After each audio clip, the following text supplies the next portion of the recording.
मेरा मेरी बीवी के साथ झगड़ा हो जाता है। हमारा झगड़ा इसलिए शुरू हुआ था क्योंकि मैंने जो पैसे कंपनी के एम्प्लॉयज को सैलरी देने के लिए बचा के रखे थे, उसने वो पैसे अपने मेकअप और अपनी शॉपिंग पे खर्च कर दिया। ये सुनने के बाद मुझे काफी गुस्सा आता है। मैं उससे कहता हूँ काफी सारे लोग अपनी सैलरी का इंतजार कर रहे हैं, उन्हें पैसे देने के लिए हमने जो घर पिछले साल खरीदा था उसे बेचना पड़ेगा। ये सुनने के बाद मेरी बीवी गुस्से में कहती है हम वो नहीं बेच सकते। मैं उससे कहता हूँ वो घर मैंने अपने खुद के पैसों से खरीदा था, तो तुम मुझे मत बताओ कि मुझे क्या करना है। पर तभी मेरी बीवी मुझे बताती है मैंने वो घर मेरे छोटे भाई को दे दिया। उसके बाद वो अपना पर्स उठाती है और गुस्से में मुझसे कहती है तुम मेरे सामान को हाथ नहीं लगा सकते। मुझे काफी गुस्सा आता है और उससे वो पर्स मैं छीनने लगता हूँ। मैं अपनी ताकत का इस्तेमाल करके उससे वो पर्स छीन लेता हूँ और उस पर्स को चेक करने लगता हूँ क्योंकि उस घर के डॉक्यूमेंट्स उसके पर्स में थे। पर जैसे ही मैं पर्स चेक करता हूँ मुझे कुछ नहीं मिलता। मेरी बीवी मुझे बताती है मैंने तुमसे कहा तो मैंने वो घर अपने भाई को दे दिया है, हम उस घर में उसकी शादी करेंगे, तुम वैसे भी मुझे पैसे नहीं देने वाले थे। ये सुनने के बाद मेरा दिमाग चलना बंद हो जाता है, मुझसे और बर्दाश्त नहीं होता। मैं उससे कहता हूँ मैं तुम्हें डिवोर्स दे रहा हूँ। ये सुनते ही मेरी बीवी हैरान हो जाती है। वो कहती है आखिर तुम क्या कह रहे हो। मैं सोफे से उठता हूँ और कहता हूँ मुझसे अब और नहीं होगा, मैं तुम्हारे साथ और नहीं रह सकता। मैं सच में तुम्हारे प्यार में अंधा हो चुका था। और ये कहकर मैं अपने घर से निकल जाता हूँ। मैं रास्ते में चलते चलते काफी सोच विचार में था। मैं इतनी गहरी सोच में था कि मुझे पता भी नहीं चलता कि मैं कब रोड के बीच में आ चुका हूँ। मैं रोड पर चल ही रहा होता हूँ तभी एक कार मुझे आकर ठोकर मार देती है। मेरा फोन उस टक्कर की वजह से मेरे हाथ से छूटकर हवा में उड़ने लगता है। मेरी आंखों के सामने अंधेरा छा जाता है। मुझे कुछ चीजें दिखाई देती हैं। एक आवाज मुझे सुनाई देती है।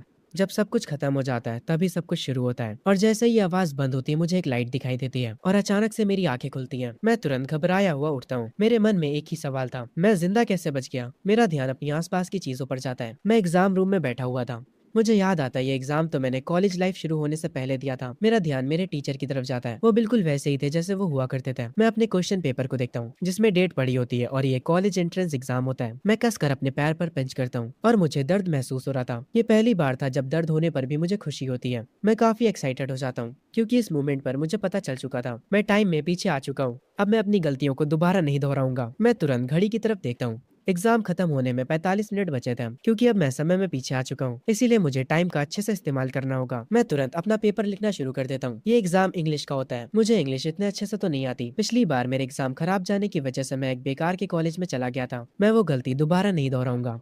मैं क्वेश्चन पेपर को अच्छे से देखने लगता हूँ क्योंकि मेरे पास मेरी पिछली जिंदगी की मेमोरीज है, इसीलिए मैं याद करने की कोशिश करने लगता हूँ कि सही आंसर्स कौन से हैं। मैं अपने दिमाग पर काफी ज्यादा जोर डालता हूँ और धीरे धीरे करके मुझे सारे आंसर सही याद आने लगते हैं। मैं हर एक आंसर को सही लिखना शुरू कर देता हूँ। मैं अपने मन में सोचे जा रहा था, मुझे यकीन नहीं हो रहा कि मुझे सारे आंसर याद आ गए। शायद से भगवान ने मुझे एक और मौका दिया है। मैं तुरंत अपना एग्जाम लिखना शुरू कर देता हूँ बिना किसी देरी के। टीचर सारे लोगों पर ध्यान दे रहे होते हैं ताकि कोई चीटिंग ना कर सके। मेरा पेपर कुछ देर में हो जाता है। मैं अपने मन में सोच रहा होता हूँ इस बार मैंने पूरा पेपर सही करा है, अब मुझे उस बेकार के कॉलेज में नहीं जाना पड़ेगा। पूरा पेपर करने के बाद मैं बैठकर आराम करने लगता हूँ। तभी एग्जाम की जो बेल होती है वो बज जाती है, यानी एग्जाम खत्म हो चुका है। मैं तुरंत एग्जाम रूम से बाहर आता हूँ और हॉल में चलते हुए सोच रहा होता हूँ इस बार मुझे फ्यूचर में क्या बनना चाहिए। मैं गया जो कि पिछली जिंदगी में मेरी बीवी थी, मैं इस बार उसे अपनी जिंदगी खराब करने नहीं दूंगा। मेरा नाम है शुयान और मैं टाइम में पीछे आ चुका हूँ। मेरे चेहरे पर एक अजीब सी मुस्कान होती है, मानो जैसे मैं बहुत ही ज्यादा खुश हूँ। जब मैं स्कूल से निकलकर आगे जा रहा होता हूँ तभी पीछे से कोई मुझे आवाज देता है, अरे ओए शुयान, मेरे लिए तो रुको।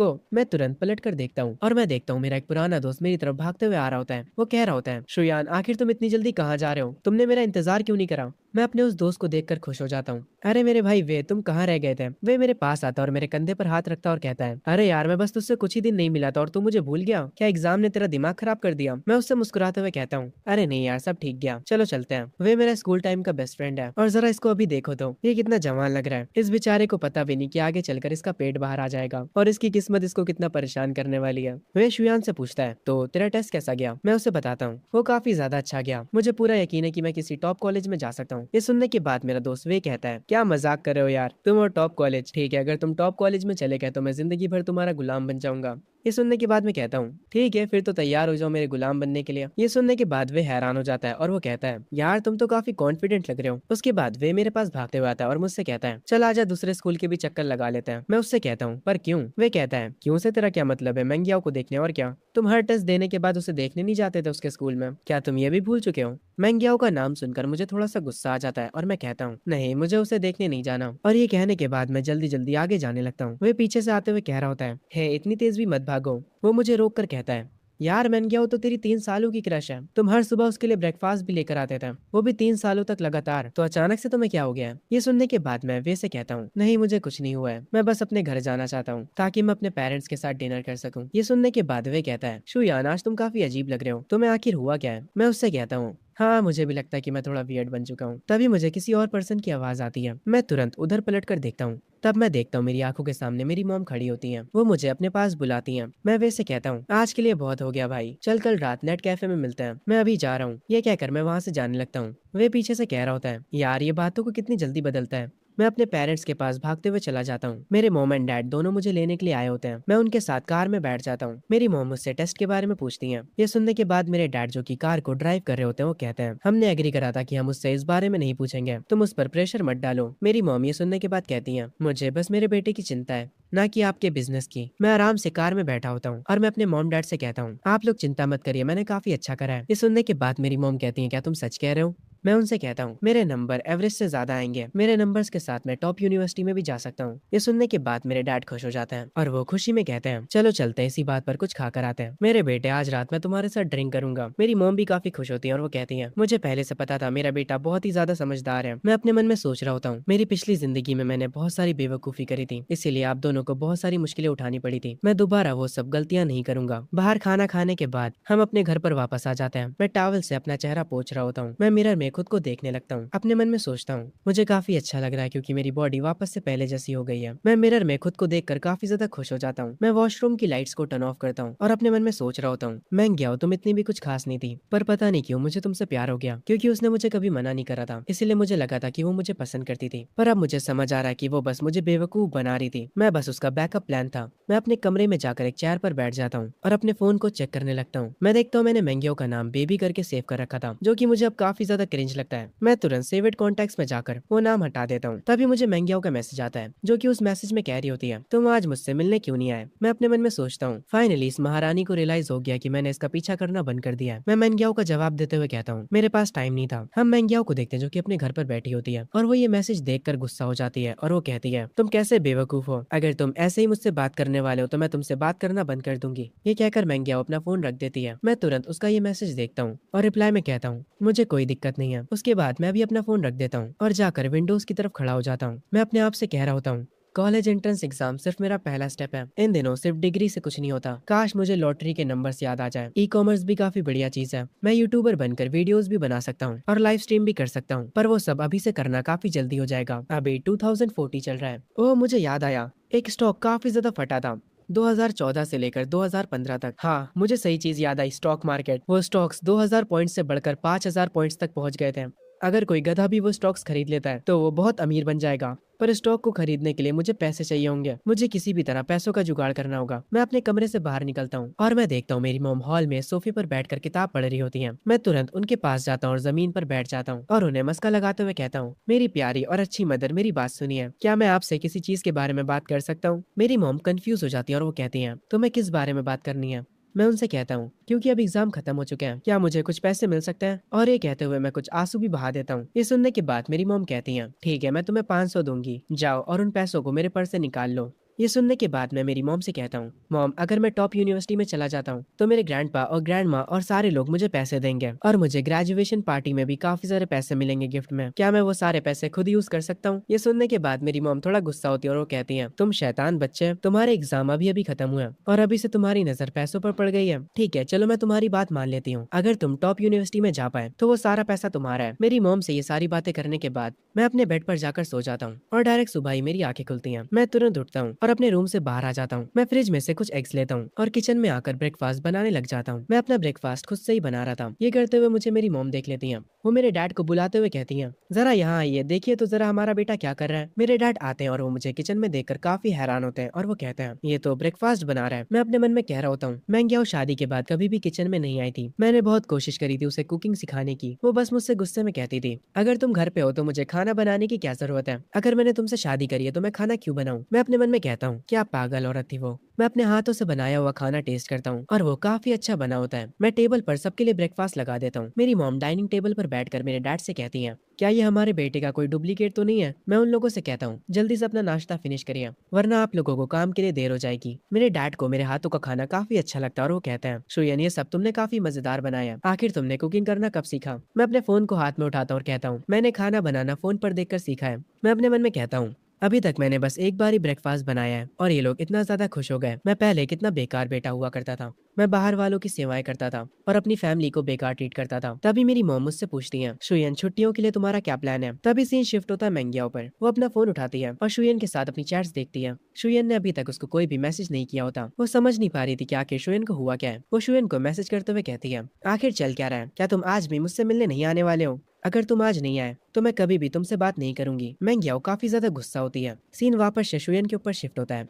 शुयन अपना फोन चला रहा होता है और वो कहता है, मैं इस बार अपनी लाइफ को एंजॉय करूंगा। वो अपने दोस्तों से बात कर रहा होता है और उनसे कहता है, ठीक है, मैं तुमसे वहीं पर मिलूंगा जहाँ पर मैं तुमसे हमेशा मिलता हूँ। सीन वापस से मेंगियाओ के ऊपर शिफ्ट होता है। वो घर पर लेटी टीवी देख रही होती है। फिर वो अपना फोन उठाती है और अपनी एक दोस्त को कॉल करती है और उसे बताती है, पता नहीं शुयन के साथ क्या हुआ है। पहले वो मुझे हर दिन गुड नाइट और गुड मॉर्निंग के टेक्स्ट भेजा करता था, पर कल से तो उसने मेरा रिप्लाई भी नहीं किया है। वो मुझे नखरे दिखा रहा है। मेंगियाओ की दोस्त कहती है, उसे इग्नोर करो और फिर वो भागता भागता खुद तुम्हारे पास आ जाएगा। जब उसे पता चलेगा कि तुम्हें इग्नोर करके उसे कुछ नहीं मिलने वाला तो वो तुम्हें और ज्यादा स्पॉइल करेगा। मेंगियाओ कहती है, इन ट्रिक्स का यूज करके वो मेरी अटेंशन लेना चाहता है। मैं कुछ ज्यादा ही स्मार्ट हूँ उसके इस छोटे से गेम में फंसने के लिए। तभी सीन शिफ्ट होता हमारे एमसी और उसके दोस्त वे के ऊपर। वे काफी हैरानी में कहता है, आखिर तुझे आज हुआ क्या है? तुम पार्ट टाइम जॉब स्टार्ट कर रहे हो? मैं उससे कहता हूँ, तुम्हें क्या लगता है हम पढ़ाई क्यों करते हैं? वे जवाब में कहता है, हम पढ़ाई एक अच्छे कॉलेज में जाने के लिए करते हैं ताकि हम एक अच्छी यूनिवर्सिटी में जा सकें। मैं वे से कहता हूँ, तुम एक अच्छे कॉलेज क्यों जाना चाहते हो? वे कहता है, ताकि हमें एक अच्छी जॉब मिल सके। मैं उससे कहता हूँ, तुम्हें जॉब क्यों करनी है? वे थोड़ा हैरान होता है और कहता है, ताकि हम पैसे कमा सके। मैं एक्साइटेड हो जाता हूँ और उससे कहता हूँ, अब तुम आए हो ना काम की बात पे, पैसा कमाना ही मैटर करता है। ये सुनने के बाद वे हैरान हो जाता है। मैं आगे चलते हुए उससे कह रहा होता हूँ, अगर तुम अभी कोई पार्ट टाइम जॉब नहीं ढूंढ लेते तो जब कॉलेजेस की छुट्टियां चालू होंगी तब तुम्हें कोई भी जॉब नहीं मिलने वाली। मैं एक शॉप पर रुकता हूँ और उनसे कहता हूँ, प्लीज हमारे लिए 2 लेमन लेकर आइए। वो शॉपकीपर कहती है, आपकी 2 ड्रिंक्स के हुए $16।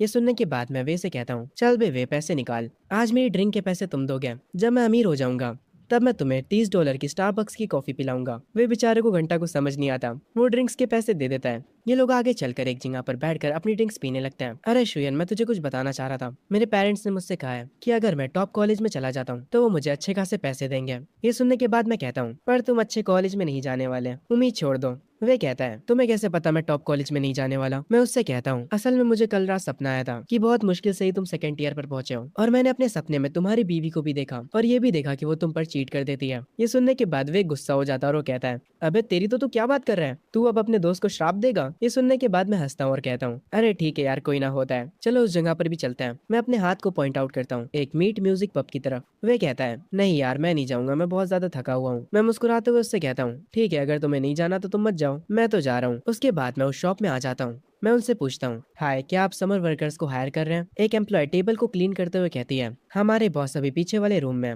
आप थोड़ा इंतजार करिए। ये कहकर वो एम्प्लॉय बॉस को बुलाने चली जाती है। तभी मेरे पीछे से कोई बोलता और कहता है, हे हैंडसम, जरा इधर देखो। मैं जब उधर पलट कर देखता हूँ तो वो एक लड़की होती है जो कि काफी सुंदर दिख रही होती है। वो मुझसे कहती है, क्या तुम जॉब ढूंढ रहे हो? मैं उस लड़की से कहता हूँ, हाँ, मैं इस समर के लिए जॉब ढूंढ रहा हूँ। मैंने कुछ टाइम पहले अपने कॉलेज एंट्रेंस एग्जाम को फिनिश करा है, इसीलिए अब मैं फ्री हूँ। वो लड़की सोफे पर बैठ जाती है और कहती है, क्या तुम्हारे पास कोई स्किल्स है? मैं उससे कहता हूँ, हाँ, मेरी स्किल्स काफी ज्यादा है। ये सुनकर वो लड़की हंसती है और मुझसे कहती है, ठीक है, मैं अब तुमसे मजाक करना बंद करती हूँ, तुम खड़े क्यों हो, तुम भी बैठ जाओ। मैं सोफे पर बैठ जाता हूँ। वो लड़की कहती है, हमारी शिफ्ट 5 बजे से लेकर 11 बजे तक है, सैलरी 2800 से ज्यादा होगी और अगर तुम कोई भी छुट्टी नहीं करते हो तो 150 एक्स्ट्रा मिलेंगे। ये ऑफर कैसा है? ये सुनने के बाद मैं अपने मन में सोचने लग जाता हूँ, इस हिसाब से मुझे हर दिन 6 घंटे काम करना पड़ेगा। ये जॉब बाकी की जॉब से इजी है और सैलरी भी काफी ज्यादा है। मैं बिना देर करे उस लड़की से कहता हूँ, मुझे कोई दिक्कत नहीं है, तो मैं काम कब से शुरू कर सकता हूँ? वो लड़की मुझसे कहती है, तुम आज से ही काम स्टार्ट कर सकते हो। मैं ये सुनकर थोड़ा हैरान होता हूँ और उस लड़की से कहता हूँ, क्या मैं कल से नहीं शुरू कर सकता? असल में मुझे पहले अपनी फैमिली से बात करनी होगी। वो लड़की कहती है, ठीक है, कोई बात नहीं। मैं उस लड़की को अपना नाम बताता हूँ और उससे कहता हूँ, आपका नाम क्या है बॉस लेडी? वो कहती है, मेरा नाम पे यूवी है। मैं उस शॉप से निकलते हुए कहता हूँ, तो मैं आपसे कल मिलता हूँ मिस यूवी। जब हमारा एमसी यहाँ से जा रहा था तब वो लड़की यानी यूवी अपने मन में कह रही होती है, एक्चुअली हमारे पास लोगों की कमी नहीं है, पर इस जैसे लड़के का यहाँ होना काफी मजेदार होगा। मैं तुरंत अपने दोस्त वे के पास जाता हूँ और उससे कहता हूँ, मुझे नौकरी मिल गई, चलो अब यहाँ से चलते हैं। वे ये सुनने के बाद काफी हैरान होता है और वो कहता है, तूने क्या कहा? क्या जॉब पाना इतना ईजी होता है? मैं उससे कहता हूँ, और क्या, तुमने मौका गवा दिया। जो वहाँ की ओनर है वो काफी ज्यादा हॉट है, वो काफी ज्यादा सुंदर है और उसकी आवाज काफी प्यारी है। उसके बाल बहुत लंबे हैं और वो खुद भी काफी लंबी है। ये सुनने के बाद वी कहता है, अरे यार मुझे भी उससे मिलवाओ। ये सुनने के बाद मैं कहता हूँ, हाँ हाँ, सपने मत देखो, खुद से जाओ अगर तुम्हें उसे देखना है तो। ये सुनने के बाद वे कहता है, अरे यार चलो भी ना। मैं वे से कहता हूँ, हे वे, तुम अमीर बनना चाहते हो? वे कहता है, ऑफ कोर्स यार। मैं वे से कहता हूँ, तो मुझे कुछ पैसे उधार दे दो। ऐसा तो मेरे दोस्त भी करते हैं मेरे साथ। खैर, स्टोरी पर वापस आते हैं। मैं वे से कहता हूँ, मैं तुम्हें अगले साल डबल पैसे वापस करूंगा। वे कहता है, तुम क्या करने वाले हो? मैं उससे कहता हूँ, मुझे एक जगह के बारे में पता है, एक इंटरनेट कैफे जहाँ पर अगर तुम 500 डिपॉजिट करोगे तो तुम्हें 1000 का बोनस मिलेगा। वे ये सुनने के बाद कहता है, तुम मुझसे मजाक करना बंद करो। मैं वे को एक पेड़ की तरफ इशारा करते हुए कहता हूँ, तुम्हें वो पत्ती दिख रही है जो सबसे ऊपर है? अगर तुमने उसे छू लिया तो तुम बॉस हो। वे और मैं तुरंत जाकर उस पत्ती को छूने के लिए जंप करने लगता है। मुझे काफी मजा आ रहा था ये करने में। तभी वे उस पत्ती को छू लेता है। हम बैठ जाते हैं। वे मुझसे कहता है, हे शुयन, तुमने वो देखा ना? मैंने उस पत्ती को टच कर लिया था। हम दोनों ही घास पर बैठकर हंसने लगते हैं। तभी मैं वे से कहता हूँ, वे, तुम काफी लकी हो क्योंकि मैं तुम्हारा दोस्त हूँ इस लाइफ में। अगर मैं कभी अमीर बनता हूँ तो तुम भी मेरे साथ हो गया। ये सुनने के बाद वे कहता है, वो तो हमारा फ्यूचर ही बताएगा। सीन शिफ्ट होता है मेरे घर पर। मैं अपने मॉम एंड डैड के साथ बैठा होता हूँ और उन्हें अपनी जॉब के बारे में बता देता हूँ। ये सुनने के बाद मेरी मॉम कहती है, नहीं, तुमने अभी कॉलेज एग्जाम फिनिश करा है तो तुम अभी से ही काम क्यों करना चाहते हो? तुम आराम से बस घर पर मजे करो। मैं मेरी मॉम से कहता हूँ, मॉम, मुझे बस 2 महीनों के लिए काम करना है और उसके बाद जो पैसे मैं कमाऊंगा उससे मैं ट्रैवल करूंगा। ये सुनने के बाद मेरी मॉम कहती है, तुम कहाँ ट्रैवल करना चाहते हो और उसके लिए तुम्हें कितने पैसे चाहिए? वो पैसे मैं तुम्हें दूंगी। मैं अपना सर पकड़ लेता हूँ। मॉम को बनाना कितना मुश्किल है। मैं अपने डैड को आवाज देता हूँ ताकि वो इस मैटर के बीच आ सके। मेरे डैड मेरी बात इशारों से ही समझ जाते हैं। वो मॉम से कहते हैं, शुयान अब बड़ा हो चुका है, काम करने से उसे एक्सपीरियंस मिलेगा, इसीलिए ज्यादा चिंता करना बंद करो। ये सुनने के बाद मॉम कहती है, तो अब तुम दोनों आपस में मिल गए हो? वो गुस्सा हो जाती है। मैं मॉम से कहता हूँ, मॉम रिलैक्स हो जाइए, अगर डैड और आपकी फाइट होती है तो मैं आपकी साइड लूंगा। ये सुनने के बाद डैड कहते हैं, अरे तुम कितने पलटू आदमी हो यार, मैं यहाँ पर तुम्हारे लिए बात कर रहा हूँ और तुम मेरे ही खिलाफ चले गए। इस फैमिली मूवमेंट में सब हंसने लगते हैं। तभी शुयन को उसके दोस्त का मैसेज आता है। उस मैसेज में लिखा होता है, क्या तुमने ग्रुप चैट चेक करी? 2 दिनों बाद क्लास के सारे लोग मिल रहे हैं, हम वहाँ पर कैरियोके जाएंगे और साथ में डिनर भी करेंगे। शुयन अपने दोस्त से कहता है, मैं अभी बिजी हूँ, तुम पार्टी के लिए भी बिजी हो? मैंग्याओ भी वहाँ पर आएगी? मैं रिप्लाई में अपने दोस्त को कहता हूँ, वो आए या ना आए मुझे उससे क्या। मेरा दोस्त मुझे कहता है, बस भी कर यार, नॉन चैलेंट बनने की एक्टिंग मत कर। अगर ऐसा ही है तो दोबारा तो कभी महंगियाओं से बात मत करना। मैं अपने फोन को साइड में रख देता हूँ और अपने कंप्यूटर को देखने लग जाता हूँ। तभी सीन शिफ्ट होता है अगले दिन उसी शॉप में। शुयन यहाँ पर आ चुका होता है। वो कहता है, बॉस मैं आ गया। मेरी बॉस कहती है, ओह तुम तो सच में आ गए। इस जमाने के बच्चे कोई काम को ज्यादा दिनों तक नहीं करते हैं। मैं ये सुनने के बाद उनसे कहता हूँ, मैं हमेशा अपने प्रोमिसेस निभाता हूँ। ये सुनने के बाद मेरी बॉस स्माइल करती है और मुझसे कहती है, तुम्हारा काम सिंपल है, बस कुछ ड्रिंक्स को सर्व करना और बाकी साफ सफाई करना। जाओ और पहले जाकर यूनिफॉर्म पहन लो। बॉस के ये कहने के बाद मैं चेंजिंग रूम में आ जाता हूँ और काम पर की यूनिफॉर्म पहन लेता हूँ। मैं बाहर निकलता हूँ और सारी चीजों को सेट करना शुरू कर देता हूँ। मैं देखता हूँ यहाँ पर बहुत सारे कस्टमर्स आए होते हैं। 2 लड़कियां ड्रिंक्स कर रही होती हैं और एक कपल भी आया होता है। तभी मेरी बॉस मुझसे पूछती है, शुयान तुम्हारी कोई गर्लफ्रेंड है? मैं उनसे कहता हूँ, नहीं मेरी कोई गर्लफ्रेंड नहीं है। उस कपल को देखते हुए मैं अपने मन में सोचता हूँ, पहले मेरा प्यार सिर्फ और सिर्फ मैंग्याओ के लिए हुआ करता था, मैं किसी और पर ध्यान भी नहीं देता था। मेरी बॉस मुझसे कहती है, पर तुम तो बहुत हैंडसम हो, क्या स्कूल में लड़कियां तुम्हारे पीछे नहीं पड़ी थी? मुझे पक्का पता है तुम्हारे पीछे बहुत सी लड़कियां पागल होंगी, इसीलिए मुझसे झूठ मत बोलो। मैं ये सुनने के बाद बॉस से कहता हूँ, अरे कसम से मेरी कोई गर्लफ्रेंड नहीं है। अगर मैं सच बोलूँ तो मुझे नहीं लगता किसी को डेट करना कोई अच्छी चीज होती है। ये सुनने के बाद मेरी बॉस कहती है, तुम्हें डेटिंग करना पसंद नहीं है तो फिर तुम्हें क्या करना पसंद है? मैं मेरी बॉस से कहता हूँ, मुझे पैसे पसंद है, और मैं हंसने लगता हूँ। ये सुनने के बाद मेरी बॉस कहती है, तुम सच में कितने बड़े पागल हो पैसों के पीछे, जबकि अभी तुम बस एक हाई स्कूलर हो। तभी यहाँ पर एक पर्सन आता है जिसके पास गिटार होता है। वो तुरंत माइक की ओर जाता है और परफॉर्म करना शुरू कर देता है। एक एम्प्लॉय बॉस से कहती है, मैडम ये आज फिर से देर से आया है। बॉस कहती है, अरे छोड़ो, इन दिनों अच्छे सिंगर्स को ढूंढना बहुत मुश्किल काम है। वो सिंगर अपना परफॉर्मेंस शुरू कर देता है। मैं तुरंत बॉस के पास जाता हूँ और कहता हूँ, आखिर ये बंदा एक दिन में कितने कमा लेता होगा? मेरी बॉस मुझसे कहती है, ये 2 घंटे गाना गाने का $150 चार्ज करता है। तुम्हें इससे जलन तो नहीं होगी? वो सिंगर अपने स्टेज पर आराम से परफॉर्म कर रहा होता है। उसकी सिंगिंग को सुनकर मैं अपनी बॉस से कहता हूँ, पर वो इतना भी अच्छा नहीं गा रहा है। ये सुनने के बाद मेरी बॉस कहती है, अगर तुम्हें लगता है कि ये अच्छा नहीं गा पा रहा है तो कैसा रहेगा आज रात इसके बाद तुम गाओ, अगर तुम इससे बेटर गाते हो तो मैं तुम्हें $100 एक्स्ट्रा दूंगी। ये सुनने के बाद मैं थोड़ा सोच में पड़ जाता हूँ और अपने मन में कहता हूँ, पिछली जिंदगी में मैंने कुछ सालों तक गिटार की प्रैक्टिस करी थी ताकि मैं मैंग्याओ को इम्प्रेस कर सकूं। तो हाँ, मैं गिटार बजा सकता हूँ। मैं बॉस से कहता हूँ, हाँ ये ठीक है, मैं कर लूंगा। तभी मेरे फोन पर किसी का मैसेज आता है और मैं अपने फोन को पलट कर रख देता हूँ। ये देखने के बाद मेरी बॉस कहती है, तुम रिप्लाई क्यों नहीं कर रहे हो? तुम्हारी गर्लफ्रेंड को तुम्हारी चिंता हो रही होगी। मैं अपनी बॉस को बताता हूँ, वो नोटिफिकेशन क्लास रियूनियन की थी, मैंने उनसे कह दिया कि मैं नहीं आने वाला। ये सुनते ही मेरी बॉस कहती है, तो ये बात है, हाई स्कूल रियूनियन जल्दी नहीं हुआ करता है, तुम्हें वहाँ पर जाना चाहिए। क्या तुम काम से छुट्टी मांगने के लिए शर्मा रहे हो? मैं टेबल को साफ करते हुए कहता हूँ, नहीं ऐसा नहीं है, असल में मुझे रियूनियंस काफी बोरिंग लगता है। मेरी बॉस मुझसे कहती है, कोई बात नहीं, मैं तुम्हें छुट्टी दे रही हूँ, तुम कल काम पर मत आना। वैसे भी अगर एक पर्सन गायब होगा तो शॉप को कोई नुकसान नहीं होगा। ये सुनने के बाद मैं मेरी बॉस से कहता हूँ, ठीक है मैं समझ गया, आपका शुक्रिया। मैं ड्रिंक्स के गिलास को अपने हाथों पर पकड़े होता हूँ और अपने मन में कहता हूँ, ठीक है महंगे आओ, टाइम आ चुका है जब तुम एक नए शुयान से मिलोगी। मैं वो ड्रिंक सारे कस्टमर्स में सर्व कर देता हूँ। मैं वापस आकर बॉस से बातें कर रहा होता हूँ, तभी वो सिंगर अपना परफॉर्मेंस खत्म करके यहाँ से जाने लगता है, पर मेरी बॉस उसे रोक लेती है और कहती है, हे देखो हमारे यहाँ पर एक नया समर वर्कर आया है, इसका नाम शुयान है और ये गाना भी गा सकता है, क्या तुम बैकअप में इसके साथ गाना गाओगे? ये सुनने के बाद वो सिंगर गुस्सा हो जाता है और वो कहता है, मैं इसके लिए प्ले करूंगा। मैं उस सिंगर से कहता हूँ, हे भाई क्या मैं कुछ समय के लिए तुम्हारा गिटार ले सकता हूँ? वो सिंगर गुस्से में मुझसे कहता है, तुझे ये बजाना भी आता है? मैं भी थोड़ा एटीट्यूड में कहता हूँ, हाँ मुझे आता है। वो सिंगर मुझे अपना गिटार दे देता और कहता है, ये लो और इसे खराब मत कर देना। मैं उस गिटार को लेकर स्टेज पर पहुंच जाता हूँ और उससे बजाना शुरू कर देता हूँ। मेरी उंगलियां गिटार के स्ट्रिंग्स को छू रही थी। मैं अपने मन में सोच रहा होता हूँ, मुझे कौन सा गाना गाना चाहिए। मुझे कोई मॉडर्न गाना चूज करना चाहिए जो कि यहाँ पर सबको पसंद आए।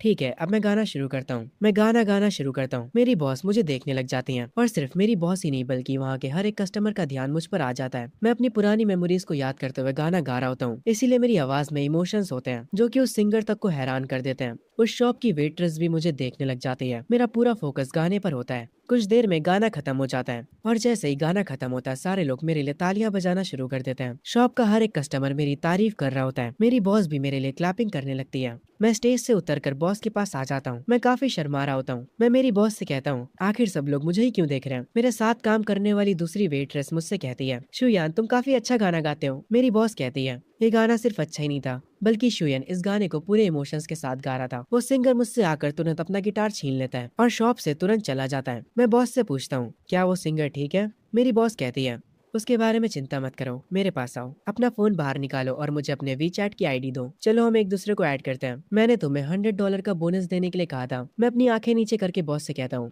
उसकी कोई जरूरत नहीं है बॉस, आपको मुझसे फॉर्मल तरीके से बात करने की जरूरत नहीं है। मैं तुरंत अपना फोन निकाल लेता हूँ। मेरी बॉस कहती है, फिर भी मैंने जो कह दिया वो कह दिया, मैं अपने वादों से पीछे नहीं हटती। तभी से ही शिफ्ट होता है मंग्याओं के ऊपर, जो कि सोच रही होती है, आखिर उसने मुझे अभी तक मैसेज क्यों नहीं करा? वो कर क्या रहा है? क्या वो मुझे पसंद नहीं करता? वो अपने लैंप को ऑन करती है और अपना फोन उठाकर शुयान को मैसेज करते हुए कहती है, क्या तुम कल रात रियूनियन में आ रहे हो? वो मैसेज शुयान के फोन पर आता है। इस वक्त वो वॉशरूम में नहा रहा होता है। मैंग्याओ उसके मैसेज का बेसब्री से इंतजार कर रही होती है। शुयान जाकर अपना फोन उठाता है। मैंग्याओ अपने फोन को घूरे जा रही होती है। शुयान अपने टेबल पर आकर बैठता है और मैसेज में कहता है, इसके बारे में कल बात करते हैं। उसका रिप्लाई देखकर मैंग्याओ उससे पूछती है, क्या तुम कल शाम को फ्री हो? शॉपिंग पे चलना चाहोगे? शुयान कहता है, देखते हैं, और ये कहकर शुयान सो जाता है। मैंग्याओ भी अपने बेड पर लेटी होती है, पर वो काफी गुस्से में होती है। वो अपने बेड से उठ जाती है और कहती है, मुझे काफी गुस्सा आ रहा है, वो बदल गया है, इसीलिए मैंने पहले उसे मैसेज करा पर उसने मुझे अच्छे से रिप्लाई भी नहीं दिया। मैंग्याओ ये सब अपनी दोस्त को बता रही होती है। उसकी दोस्त मैसेज में रिप्लाई देती है और कहती है, तुम होल्ड बैक क्यों नहीं कर पा रही हो? तुम बस उसे इग्नोर करो, वो बस नखरे दिखा रहा है। मैंग्याओ अपनी दोस्त से कहती है, तो अब मैं क्या करूँ? उसकी दोस्त कहती है, अब तुम्हारी बारी है नखरे दिखाने की। उसकी दोस्त मैसेज में मैंग्याओ से कहती है, कल के क्लास रियूनियन में तुम वहाँ पर डुआन के साथ जाना। जब शुयन तुम्हें उसके साथ देखेगा तो उसे जेलसी होगी। मैंग्याओ ये सुनकर कहती है, हाँ तुमने सही कहा। सही शिफ्ट होता है और हम वे को देखते हैं जो कि अपने बालों में स्प्रे मार रहा होता है और अपने बालों को सेट कर रहा होता है। वो अपने कोट को सही करता है और वापस से अपने बालों को सही करता है। वो मिरर के सामने खड़े होकर खुद को देखता है और अपने रूम से बाहर आता है। हम देखते हैं सोफे पर शुयान बैठा होता है। जैसे ही वे रूम से निकलता है वे शुयान से पूछता है, तो चल बता मैं कैसा लग रहा हूँ, क्या आज मैं अच्छा दिख रहा हूँ? शुयान कहता है, मैं यकीन के साथ तो नहीं कह सकता कि तू अच्छा दिख रहा है, पर अच्छा दिखने से ज्यादा तुम्हारे में एनर्जी ज्यादा लग रही है। तुम एकदम आज एक एनर्जेटिक पर्सन दिख रहे हो। ये सुनने के बाद वे कहता है, तुमने बिल्कुल सही कहा। वे भी जाकर सोफे पर बैठ जाता है। शुयन अपना फोन चला रहा होता है। वे उससे कहता है, आखिर तुम फोन में क्या कर रहे हो? क्या तुम किसी लड़की से बात कर रहे हो? पर जैसे ही वे फोन में झांक कर देखता है वो हैरान हो जाता है और कहता है, तुम प्रैक्टिस टेस्ट को सॉल्व कर रहे हो? क्या तुम पागल हो गए हो? हमारे कॉलेज एंट्रेंस एग्जाम खत्म हो चुके हैं। ये सुनने के बाद मैं कहता हूँ, अरे यार तुम खुद से कुछ भी मत सोचा करो, ये फॉर्म ड्राइविंग टेस्ट के लिए है। जब हम कॉलेज चले जाएंगे तो इन सब के लिए हमारे पास टाइम नहीं होगा। ये सुनने के बाद वे थोड़ा घबरा जाता है और वो कहता है, हे शुयान, क्या मैंग्याओ ने तुम्हें छोड़ दिया है और उसी वजह से तुम पागल हो गए हो? मैं अभी भी फोन में फॉर्म भर रहा होता हूँ और वे से कहता हूँ, मैंने तुमसे कहा तो था मुझे मैंग्याओ से कोई मतलब नहीं है। ये सुनते ही मेरा दोस्त वे कहता है सच में? मुझे यकीन नहीं होता। सीन शिफ्ट होता हाई स्कूल के बाहर। सारे स्टूडेंट्स रियूनियन के लिए यहाँ पर आ चुके होते हैं। शुयान अभी भी अपने फोन में लगा होता है। वे मॉनिटर से कहता है, मॉनिटर ऑलरेडी 5 बज चुके हैं, चलो भी अब कुछ खाने चलते हैं। मॉनिटर किसी को फोन लगा रहा होता है। वो वे से कहता है अभी भी मियोंग और शियान और डुआन मिसिंग है, तुम लोगों को पता है वो कहाँ पर है? ये सुनने के बाद शुयान कहता है मुझे कैसे पता होगा। तभी बाकी के कुछ मिसिंग स्टूडेंट्स यहाँ पर आ जाते हैं, पर यहाँ पर अभी भी मेंग्याओ और डुआन नहीं आए होते हैं। ये देखने के बाद वे हैरान होता है। शुयान अभी भी अपने फोन में कुछ कर रहा होता है और वो इतना ध्यान नहीं देता। तभी मॉनिटर को डुआन की कॉल आती है। वो कॉल पर मॉनिटर से कहता है वो और मेंग्याओ साथ में है, उन्हें आने में थोड़ा टाइम लग सकता है। ये सुनने के बाद मॉनिटर कहता है ठीक है, तो हम लोग पहले पहुंच जाते हैं एंड कुछ खाने के बाद हम कैरियोके जाएंगे। सेम शिफ्ट होता है, ये लोग किसी बढ़िया से रेस्टोरेंट में होते हैं। वे अपनी ड्रिंक को उठाकर कहता है चलो सारे के सारे चीयर्स करते हैं। सब लोग यहाँ पर डिनर एंजॉय कर रहे होते हैं। यहाँ पर बहुत सारे स्टूडेंट्स होते हैं। उसके बाद ये लोग कैरियोके में जाते हैं। सब लोग बारी बारी से गाना गा रहे होते हैं और एकदम हंसी मजाक का माहौल बना होता है। तभी वे इस बीच शोएन के पास आता है और वो शोएन से कहता है आखिर तुम बूढ़े आदमियों जैसे बैठकर यहाँ पर क्या कर रहे हो, चलो भी हमारे साथ गाना गाओ। शोयान ये सुनने के बाद कहता है मैं बस थोड़ी देर और यहाँ पर हूँ, उसके बाद मैं चला जाऊंगा। वह शोयान के पास वाली सीट पर बैठ जाता है और उससे कहता है मेंग्याओ भी अभी तक नहीं आई है। तभी एक बंदा दरवाजा खोलकर अंदर आता और कहता है लिंजिया बाहर किसी से बहस कर रहा है, ऐसा लगता है जल्दी ही लड़ाई होने वाली है। मॉनिटर तुरंत उठता है और कहता है चलो चलते हैं, देखते हैं वहाँ पर क्या हो रहा है। वे भी बाहर जाने लगता है। वो शोयान से कहता है ओए तू क्या कर रहा है वहाँ पर बैठा हुआ, जल्दी करो चलो नीचे। हम देखते हैं ये लिंजिया नाम का स्टूडेंट अपने से काफी बड़े बंदे से भिड़ रहा होता है।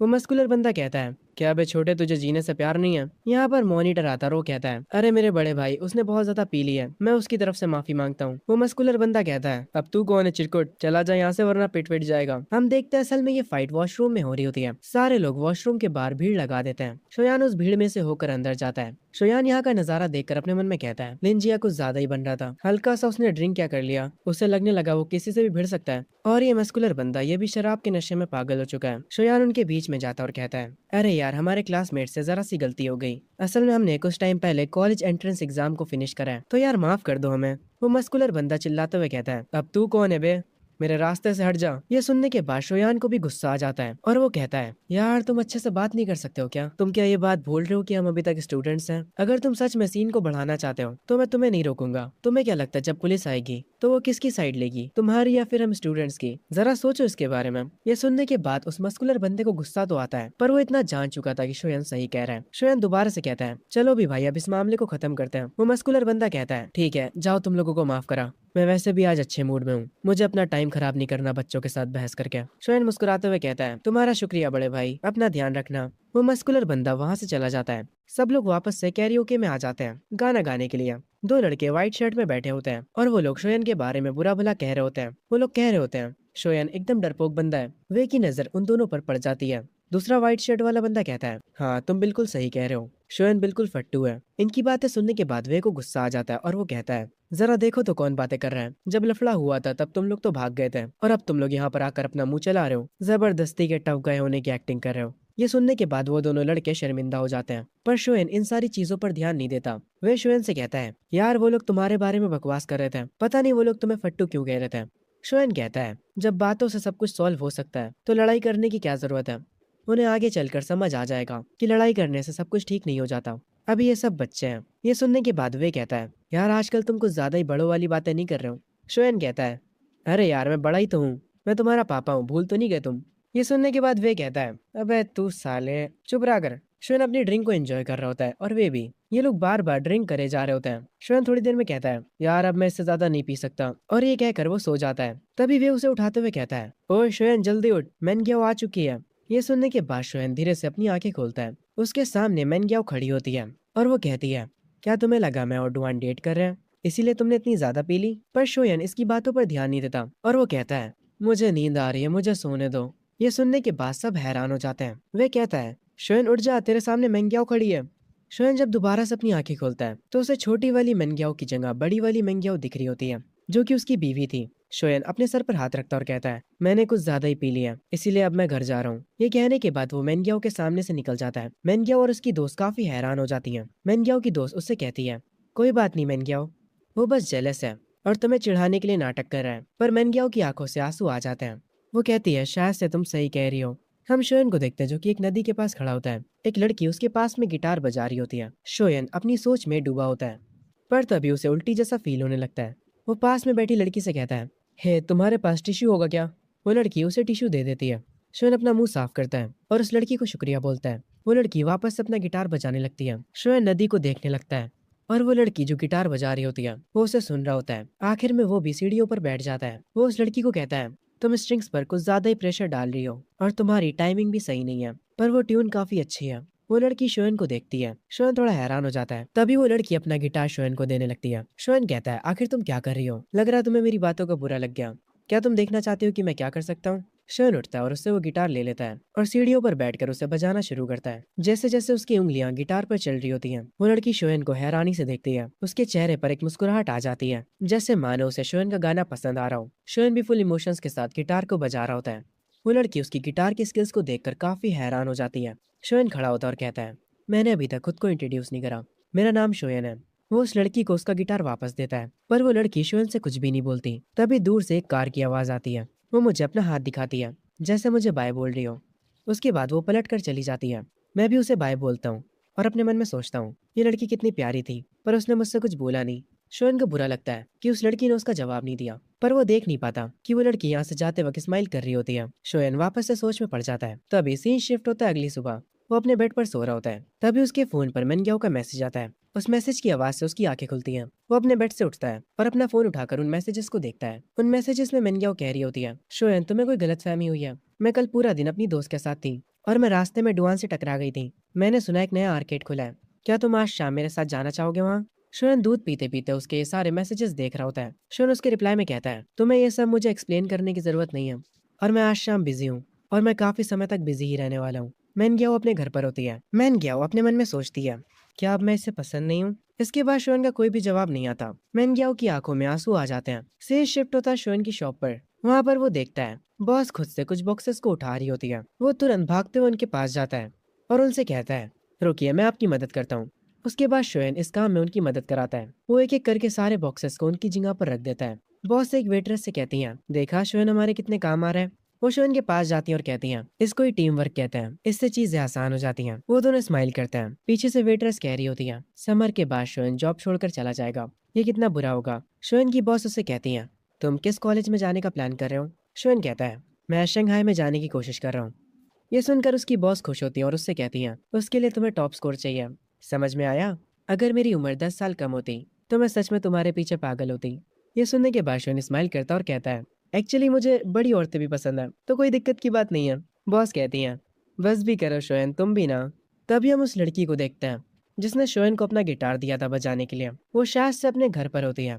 उसके कानों में हेडफोन्स लगे होते हैं और वो म्यूजिक सुन रही होती है। तभी उस लड़की की माँ कहती है, चिंग चिंग क्या तुमने डिसाइड कर लिया कि तुम कौन से म्यूजिक स्कूल जाना चाहती हो? उसकी मॉम उसके पास आकर बैठती हैं और कहती हैं, बेजिंग या फिर शंघाई? वो लड़की कहती है, मैंने अभी डिसाइड नहीं करा है। उसकी मॉम कहती हैं, अगर तुम बेजिंग जाती हो तो मैं तुमसे मिलने के लिए आती रहूंगी। वो लड़की कहती है, मॉम कुछ दिनों में मेरा बर्थडे आने वाला है। उसकी मॉम कहती है, तुम्हें जो भी गिफ्ट चाहिए मैं तुम्हें वो सब खरीद दूंगी।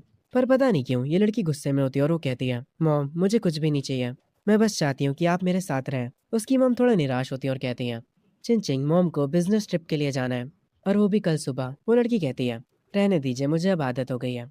ये कहकर वो लड़की अपने रूम में चली जाती है और सोने की कोशिश करने लगती है। अगली सुबह वो उठती है और खिड़की से बाहर देखने लगती है, पर उसका ये पूरा घर अकेला होता है। वो तो इसे घर भी नहीं कह सकती।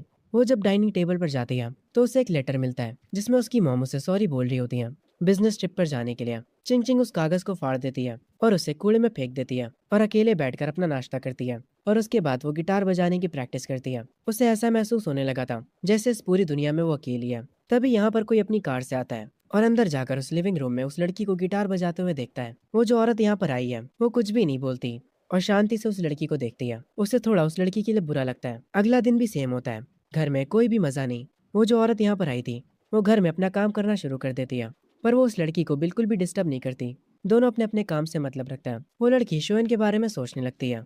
तभी वो जो काम करने वाली औरत होती है वो लड़की उससे कहती है, मुझे आज बाहर जाना है। वो औरत कहती है, तुम्हें कहाँ बाहर जाना है? सीन शिफ्ट होता उसी पार्क में जहाँ पर वो लड़की शोएन से मिली थी। वो कह रही होती है, वो लड़का उस दिन के बाद से इस पार्क में नहीं आया, मैं बस किस्मत से उससे मिल गई थी। वो औरत जो उस लड़की के साथ आई होती है वो कहती है, अब हमें घर चलना चाहिए। पर वो लड़की कहती है, चलो कुछ पीने चलते हैं, मुझे एक बार बियर ट्राई करनी है। वो औरत कहती है, मैं एक ऐसी जगह को जानती हूँ जहाँ ज्यादा भीड़ नहीं होती। वो लड़की कहती है, चलो चलते हैं। सीन शिफ्ट होता है शोएन की शॉप पर। वेट्रेस बॉस से कहती है, आज भी वो सिंगर नहीं आया। बॉस कहती है, अरे कोई दिक्कत की बात नहीं है, हमारे पास यहाँ हमारा एक छोटा सिंगर भी तो है। शोएन कहता है, मेरी तरफ ऐसे मत देखो, मैं अभी भी एक बच्चा हूँ। वो वेट्रेस कहती है, हाँ क्यों नहीं, बस कुछ 100 महीने पुराने बच्चे। तभी यहाँ पर वो गिटार वाली लड़की आती है। शोयन उसे देखते ही पहचान जाता है। शोयन को ऐसा कहते देख शोयन की बॉस उससे पूछती है, क्या तुम दोनों एक दूसरे को जानते हो? शोयन कहता है, हम एक दूसरे को जानते हैं और नहीं भी, हम बस कुछ दिनों पहले ही मिले थे। ये कैसा इत्तेफाक है, हम दोबारा से मिल गए। शोयन और चिंग चिंग दोनों ही एक दूसरे को देखने के बाद काफी सरप्राइज होते हैं। जब वो सब एक टेबल पर बैठ जाते हैं तब शोयन उन्हें ड्रिंक्स ला कर देता है। बॉस शोयन से कहती है, क्या तुम आज कोई गिटार नहीं बजाने वाले? चिंग चिंग इस बात पर अपना सिर हिलाती है, जैसे वो शोयन से कह रही हो कि गिटार बजाओ। शोयन कहता है, ठीक है आज मैं गिटार बजाऊंगा, बस मुझे देखते जाइए, और मैंने सुना है कि आज रात कैश प्राइजेस भी हैं। बॉस कहती है, चिंता मत करो, तुम्हें प्राइजेस जरूर मिलेंगे। ये सुनने के बाद वहां से चला जाता है गिटार बजाने के लिए। वो जाकर स्टेज पर बैठ जाता है, और जब वो गिटार बजा रहा था सारे लोग आपस में बातें कर रहे थे। चिंग चिंग अपना ग्लास उठाती है, वो ड्रिंक को लेकर काफी क्यूरियस होती है। वो एक छोटी सी सिप लेती है। वो अपने मन में सोचती है, आखिर लोगों को ये क्यों पसंद है, ये ड्रिंक बेकार है। चिंग चिंग को ऐसा देखकर वहाँ की बॉस कहती है, क्या हुआ, तुम्हें पसंद नहीं आया? चिंग चिंग अपना सर हिलाती है। बॉस कहती है, इसी को तो ड्रिंक कहते हैं, सबको ये शुरू में बेकार लगती है पर फिर बाद में अच्छी लगने लगती है। शोयन मस्त अपना स्टेज पर गाना गा रहा होता है। चिंग चिंग के साथ जो औरत आई होती है वो शोयन को देखकर अपने मन में कहती है, आखिर ये इस गाने को इतने इमोशंस के साथ कैसे गा पा रहा है, ये तो अभी काफी छोटा है। वो शोयन को देख रही होती है। गाना खत्म होते ही शोयन स्टेज से नीचे आता है। उसकी बॉस कहती है, तुम भी आओ हमारे साथ ड्रिंक करो, तुम्हारा ग्लास उधर रखा है। ये सुनने के बाद शोयन खुश हो जाता है, पर वो गलती से जाकर चिंग चिंग का ग्लास उठा लेता है और उसे पी भी लेता है और उसे एक ही बार में खत्म भी कर देता है। बॉस इसे देखकर काफी हैरान हो जाती है। वो एक ऑकवर्ड स्माइल करने लगती है। चिंग चिंग ब्लश करने लगती है, उसके गाल पूरे लाल हो जाते हैं। वो तुरंत उठकर वॉशरूम की तरफ जाने लगती है। वो जो औरत चिंग चिंग के साथ आई थी उसका नाम वोंग है। वोंग शोयन को बताने ही जा रही होती है कि उसने अभी क्या करा है, पर वो सिचुएशन को देखकर रुक जाती है। बॉस शोयन से कहती है, तुम्हें क्या लगता है वो लड़की कैसी है? वो काफी सुंदर है ना? शोयन कहता है, हाँ वो काफी सुंदर है, मुझे बुरा लग रहा है कि वो बात नहीं कर सकती। ये सुनते ही वोंग कहती है, तुम क्या बात कर रहे हो, वो बस ज्यादा बोलती नहीं है, पर वो बोल सकती है। तभी चिंग चिंग वॉशरूम से आती है और वोंग से कहती है, चलो चलते हैं। उसकी आवाज सुनने के बाद शोयन कहता है, इसकी तो आवाज भी प्यारी है। बॉस शोयन से कहती है, जाओ इन्हें बाहर तक छोड़ कर आओ। शोयन कहता है, मैं समझ गया। शोयन उन्हें उनकी कार तक छोड़ने जाता है। वो चिंग चिंग के लिए कार का गेट भी खोलता है। शोयन चिंग चिंग से कहता है, रात में बाहर मत निकला करो, ये थोड़ा डेंजरस होता है।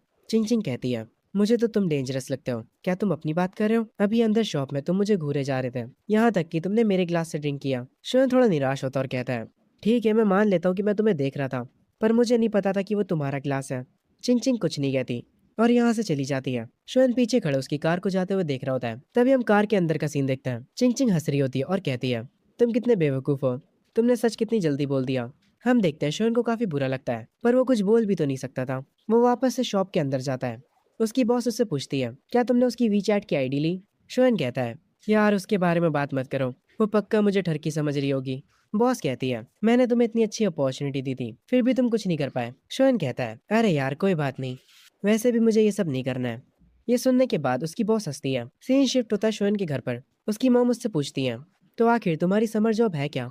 तुम हर दिन घर देर से आते हो। शोयन कहता है, मैं बार में एक मेल मॉडल बन के काम कर रहा हूँ। ये सुनते ही उसके पेरेंट्स काफी हैरान हो जाते हैं। उसकी मॉम काफी गुस्सा होती है और कहती हैं, तुम्हें पढ़ाने के लिए मैंने इतनी मेहनत करी है और तुम एक ऐसी जॉब कर रहे हो, अब से मुझे मॉम मत कहना। तभी शोयन कहता है, मेरी सैलरी 8,000 है। सैलरी सुनते ही उसकी मॉम का बिहेवियर एकदम से बदल जाता है और वो कहती हैं, आखिर काम तो काम होता है, तुम्हें वो बस ईमानदारी से करना चाहिए। हम सब मेहनत करके पैसे कमाते हैं तो इसमें कोई बुरी बात नहीं है। बाय द वे क्या हम तुम्हें वहाँ पर देखने आ सकते हैं? शोयन के डैडी सुनकर हैरान हो जाते हैं। तभी शोयन हंसता और कहता है, अरे मॉम मैं बस मजाक कर रहा था, मैं एक लॉन्च बार में बस एक वेटर हूँ।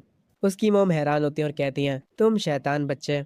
थोड़ी देर बाद शोयन अपने रूम में आ जाता है और वो अपने रूम में आकर ड्राइविंग लाइसेंस के लिए रिसर्च करने लगता है। वो अपनी ड्राइविंग का स्कोर देखता है जो कि 90 होता है। शोयन खुशी में उठता है और कहता है, मैं आज शाम को कुछ जरूरी काम निपटा लूंगा। सीन शिफ्ट होता है चिंग चिंग पर, जो कि अपने शूज के लेस बांध रही होती है। वो अपनी केयर टेकर मिस वोंग से कहती है, मैं कुछ समय के लिए बाहर जा रही हूँ। मिस वोंग उससे कहती है, और तुम कहाँ जा रही हो? चिंग चिंग कहती है, पहले तो मैं जाकर अपने डैड से मिलूंगी और उसके बाद कुछ चीजें खरीदने जाऊंगी। मिस वोंग कहती हैं, ठीक है मैं तुम्हारे साथ चलूंगी। क्या तुम्हारे डैड इस वीकेंड भी अपनी कंपनी में? चिंग चिंग कहती है, उन्हें वही होना चाहिए, वैसे भी वो घर से ज्यादा टाइम अपनी कंपनी में बिताते हैं। सीन शिफ्ट होता है चिंग चिंग के डैड के ऑफिस में और हम देखते हैं यहाँ पर चिंग चिंग आई होती है, पर उसके डैड ने उसे नोटिस भी नहीं करा होता। उसके डैड पीछे मुड़ते हैं और अपनी बेटी को देखते हैं। वो उससे कहते हैं, तुमने दरवाजे पर नॉक क्यों नहीं करा और तुम यहाँ पर क्या कर रही हो? तुम्हारी माँ ने कहा कि तुम आर्ट स्कूल में स्टडी करना चाहती हो, पर मुझे लगता है कि तुम्हें अब्रॉड में स्टडी करना चाहिए। चिंग चिंग गुस्से में कहती है, आपको लगता है कि अगर मैं यहाँ रही तो मैं आपके दूसरी औरतों के साथ अफेयर के बीच में आ जाऊंगी। चिंग चिंग के डैड कहते हैं, मैंने तुमसे पहले ही कहा था बेटा, तुम्हारी मॉम और मैंने डिवोर्स ले लिया एक दूसरे से, काम की वजह से। वो सब छोड़ो, आज तुम्हें मुझसे क्या काम है? चिंग चिंग कहती है, आज रात आप फ्री हैं? चिंग चिंग के डैड कहते हैं, आज रात मेरी एक बहुत ही इंपॉर्टेंट मीटिंग है। चिंग चिंग कहती है, आप कभी फ्री भी होते हैं? और वो यहाँ से जाने लगती है, पर तभी उसके डैड उसका हाथ पकड़ लेते हैं। चिंग चिंग गुस्से में अपने हाथ को छुड़ाते हुए कहती है, मुझे टच मत करिए, आपके लिए मीटिंग ज्यादा जरूरी है मुझसे। आपको तो ये भी नहीं पता कि आज क्या है। और ये कहकर चिंग चिंग यहाँ से चली जाती है। उसके डैड सोचते हैं, आज कौन सा दिन है? वो अपने दिमाग पर जोर डालते हैं याद करने के लिए कि आज क्या है। और फाइनली उन्हें याद आ जाता है कि आज उनकी बेटी का बर्थडे है। वो तुरंत कहते हैं, अरे आज तो उसका बर्थडे था। तभी सीन शिफ्ट होता है, हम शोएन को देखते हैं जो कि बैंक आया होता है। वहाँ की एम्प्लॉय शोएन से कहती है, आपका सिक्योरिटी अकाउंट रेडी हो चुका है। और शोएन जिस बैंक में आया होता है वो बैंक और किसी का नहीं बल्कि चिंग चिंग के डैड का होता है। जब वो अपना काम कराकर यहाँ से जा रहा होता है तभी सीढ़ियों से भागते हुए नीचे चिंग चिंग आ रही होती है। वो शोएन से टकरा जाती है। शोएन उसे देखता है और उससे पूछता है, क्या तुम ठीक हो? अरे ये तो तुम हो। पीछे सीढ़ियों से चिंग चिंग के डैड आ रहे होते हैं। चिंग चिंग उन्हें देखती है और फिर वो शोएन से कहती है, कुछ मत कहना। वो शोएन का हाथ पकड़ लेती है। शोएन को कुछ भी समझ नहीं आता और वो अपने मन में कहता है, आखिर यहाँ पर चल क्या रहा है? चिंग चिंग के डैड उसको शोएन के साथ देखकर कहते हैं, अब ये कौन है? चिंग चिंग तुरंत कहती है, ये मेरा बॉयफ्रेंड है और अब हम लोग यहाँ से जा रहे हैं। शोएन को कुछ समझ नहीं आता, वो काफी कंफ्यूज होता है। चिंग चिंग उसे अपनी कार तक ले जाती है। वो उसे अपने कार में बैठने के लिए कहती है और फिर वो मिस वांग से कहती है, आंट वांग अब चलिए चलते हैं। शोएन को चिंग चिंग के साथ देखकर मिस वांग अपने मन में कहती हैं, ये लोग एक साथ क्या कर रहे हैं? और अब तो ये लोग एक दूसरे का हाथ भी पकड़े हुए हैं। शोएन तुरंत चिंग चिंग से पूछता है, हे तुम्हें क्या हुआ है? तुमने मुझे अपना बॉयफ्रेंड कहा? सच में? मैंने कब तुम्हें हाँ कहा? चिंग चिंग कहती है, समझ लो तुमने मुझ पर एक एहसान करा। शोएन हैरान होता और कहता है, मैंने तुम पर एहसान करा? तुम्हारे में सच में कोई भी शर्म नहीं है। चिंग चिंग कहती है, तो फिर तुम्हें और क्या चाहिए? शोएन तुरंत अपना फोन निकालता और कहता है, पहला तो तुम अपने वीचैट पर मुझे ऐड करो और इसके बारे में हम बाद में बात करेंगे। शोएन भाई, आईडी लेने का तरीका थोड़ा कैजुअल है, पर कोई ना, मैं समझता हूँ। चिंग चिंग उसे अपनी आईडी दे देती है। शोएन उससे उसका नाम पूछता है और वो उसे अपना नाम बता देती है। तभी सीन शिफ्ट होता है चिंग चिंग के डैड के ऊपर। वो अपने मैनेजर से कहते हैं, वो जो बंदा अभी यहाँ पर आया था उसके बारे में पता लगा, वो कौन है? चिंग चिंग के डैड उसकी मॉम को कॉल करते हैं और कहते हैं, क्या तुम्हें पता है कि तुम्हारी बेटी किसी को डेट कर रही है? चिंग चिंग की मॉम कहती है, क्या तुम पागल हो गए हो? तुम ये कैसी बातें कर रहे हो? उसके डैड कहते हैं, अभी अभी वो यहाँ पर अपने बॉयफ्रेंड के साथ आई थी और वो उसका हाथ भी पकड़े हुई थी। उस लड़के का नाम शोयान है। चिंग चिंग की मॉम पता नहीं क्यों एक्साइटेड हो जाती है और कहती है, वो लड़का दिखने में कैसा है? चिंग चिंग के डैड गुस्सा होते हैं और कहते हैं, वो कैसा दिखता है इससे तुम्हें क्या मतलब है? मुझे परवाह नहीं है, उसकी केयर टेकर को कॉल करो और उससे ये सब पूछो। चिंग चिंग की मॉम कहती है, ठीक है मैं उससे पूछ लूंगी। ये कहकर वो कॉल कट कर देती हैं और वो तुरंत कॉल लगाती है मिस वोंग को। मिस वोंग जो कि कार ड्राइव कर रही होती है, उनके पास चिंग चिंग की मॉम का कॉल आता है। उस फोन को चिंग चिंग उठा लेती है और तुरंत स्पीकर पर कर देती है। उसकी मॉम कहती है, मिस वोंग मुझे जानना है क्या चिंग चिंग किसी को डेट कर रही है? चिंग चिंग अपनी मॉम से कहती है, हाँ मैं जिसे डेट कर रही हूँ वो मेरे साथ ही बैठा है, क्या आप उससे बात करना चाहेंगी? शोएन भी पता नहीं क्यों कहता है, हाय आंटी आप कैसी हैं? उसके बाद चिंग चिंग कॉल कट कर देती है। शोएन अपने दिल पर हाथ रखे होता और कहता है, तुमने अचानक से मुझे डरा दिया। मुझे ये मत कहना कि तुम्हारे पेरेंट्स एक साथ मिलकर मुझे मारने वाले हैं। चिंग चिंग ये सुनकर हंसती है। फिर इनकी कार एक बहुत बड़े मॉल के सामने रुकती है। चिंग चिंग कार से उतरती है और शोएन से उतरने के लिए कहती है। शोएन कहता है, मैं नहीं उतरूंगा। पर कुछ टाइम बाद वो मॉल में चिंग चिंग के साथ घूम रहा होता है। वो चिंग चिंग से पूछता है, क्या तुम्हारे पेरेंट्स की डिवोर्स हो चुकी है? चिंग चिंग ये सुनकर हैरान हो जाती है कि उसे ये सब कैसे पता चला। शोएन कहता है, मैंने बस अंदाजा लगाया था, तुम्हारे में काफी चिड़चिड़ापन है। ऐसा लगता है जैसे तुम्हें बहुत कम प्यार मिला है और जैसे तुम अपने पेरेंट्स से बात करती हो उसके हिसाब से तो ये बताना ईजी है। चिंग चिंग शोएन से कहती है, आज मेरा बर्थडे है। ये सुनने के बाद शोएन कहता है, तो तुम क्या चाहती हो? क्या मैं तुम्हारे साथ मिलकर तुम्हारे पेरेंट्स से रिवेंज लूं? चिंग चिंग कहती है, हाँ मैं यही चाहती हूँ।